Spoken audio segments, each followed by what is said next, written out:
Promise I'll keep it short. I don't have a teleprompter anyway, so. Honorable Governor of Maharashtra, Shri Koshyari ji, respected Shri Ramlal ji, Shri Ravindra Sangvi ji, Shri Malavdani ji, Shri Madhusudan Kshirsagar ji, fellow awardees, ladies and gentlemen, good evening to all of you. Let me start by thanking the Rashtriya Patrakarita Kalyan Nyas for this award. Let me also congratulate them for all the good work that they're doing to promote journalism in India.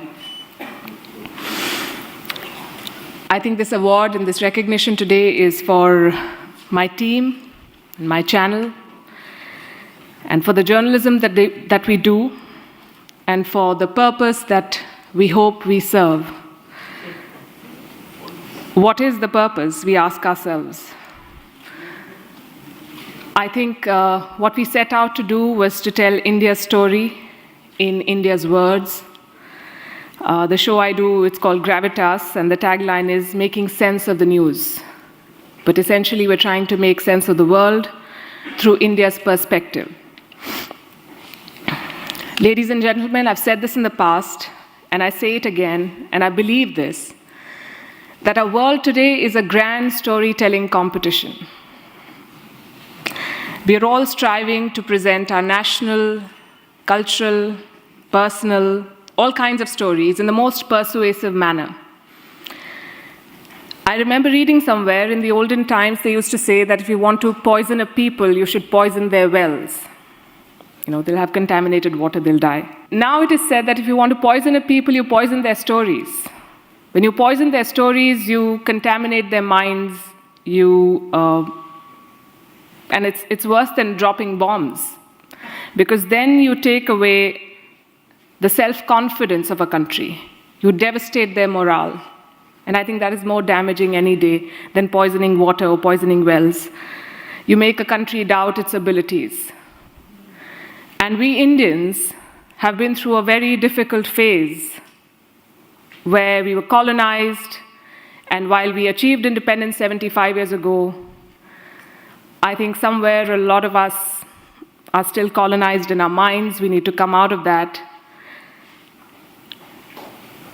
So it is important to tell stories and tell the right stories in the right manner, because stories sway people. They change the course of policies, politics, and indeed the world. And this is my favorite example from the Second World War.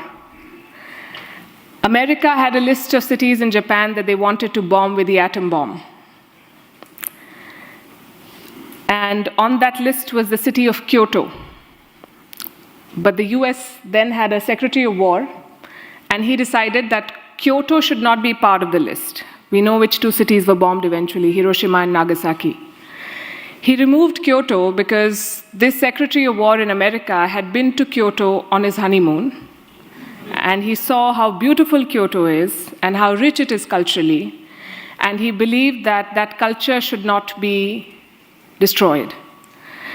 So the story of Kyoto won, and the story of Nagasaki and Hiroshima lost, which is why it is very important to also control your story, to actively shape it. We are a country of 1.4 billion people. We have more than 800 channels. We have a lot of content, and our phone is full of stories and videos and reels and all sorts of things that you all consume. We are a very aware and politically engaged people. From the tea seller to the CEO of a company, everybody knows what's happening. They can talk to you about Biden's policies, and they can also weigh in on what's happening in Bihar and everything in between. But we seek validation from the foreign press. If you've seen what's been making news in the past couple of days, you would know. The New York Times writes something about a policy in India, and it immediately becomes a Twitter trend. But why do we need a certificate from the foreign press? We may trash it. We may say that we don't care about what the New York Times is saying, but we do, because we discuss it. It affects us. We react to it. We consume it. The Economist says something about who we should vote for in an Indian election, and it becomes part of the political debate. And while we've achieved a lot in India in the last 75 years, we've not had a single newspaper in this country. Can you imagine an Indian newspaper publishing a headline about something in the US or the UK, and for that making it to the big political story of that country? Will American leaders debate what is written in the Indian Express? Will British leaders debate what's written in the Times of India? They're not affected by what we are saying, but we are affected by what they say about us. If there's disturbance in Kashmir, the BBC reports it, the Al Jazeera reports it.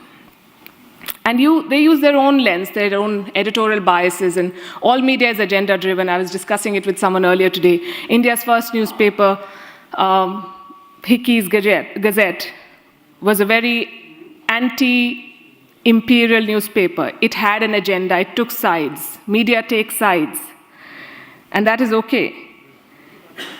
The argument I'm making is very simple. We are a land of epics like the Mahabharata and Ramayana, and yet we've allowed others to take control of our story for way too long.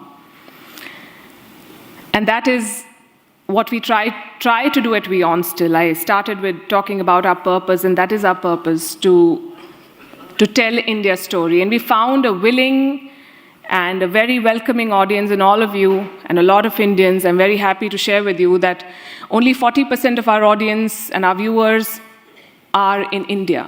The remaining 60% are outside India, which gives us a lot of hope.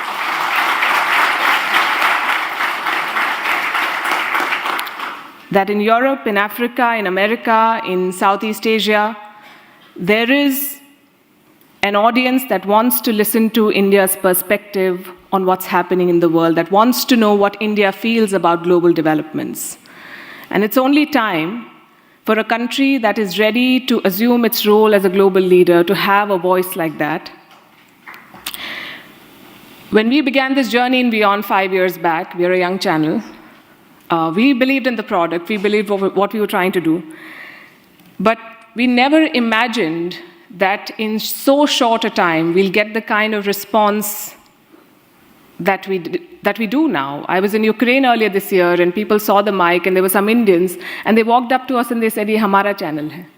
And that gives us a lot of encouragement to do more of what we are doing.